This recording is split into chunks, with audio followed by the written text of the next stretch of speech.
ఈ వీడియో దీపావళి రోజు సాయంత్రం వీడియో. అసలు సాయంత్రం వర్షం ఎలా పడిందంటే మీరే చూడండి, ఎంత వర్షమో. అసలు పండుగలప్పుడు వర్షం పడితే ఇంకా పండుగ అన్నట్టే ఉండదు.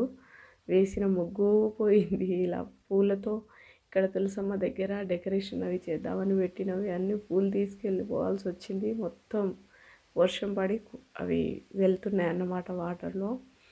ఇంకా కొంచెం తగ్గింది. ఇలా అన్ని ఫ్లవర్స్ మళ్ళీ సెట్ అవుతున్న టైంలో మళ్ళీ వర్షం ఆగకుండా మళ్ళీ స్టార్ట్ అయిందన్నమాట. అలా పడ్డ వర్షానికి మేము వేసిన లైట్లు వేయలేకపోయాము. ఇంకా ఆ పూలు కూడా చూడండి మీరే, కొమ్మలు పువ్వులు ఇలా వంగిపోయాయన్నమాట.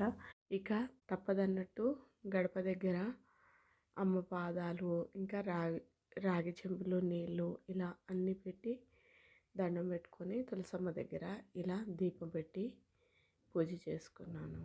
పిల్లలైతే ఎప్పుడు క్రాకర్స్ పేలుద్దామని చూస్తున్నారన్నమాట. అది ఆగితే చాలు బయటికి ఉరుకుదామని చూస్తున్నారు.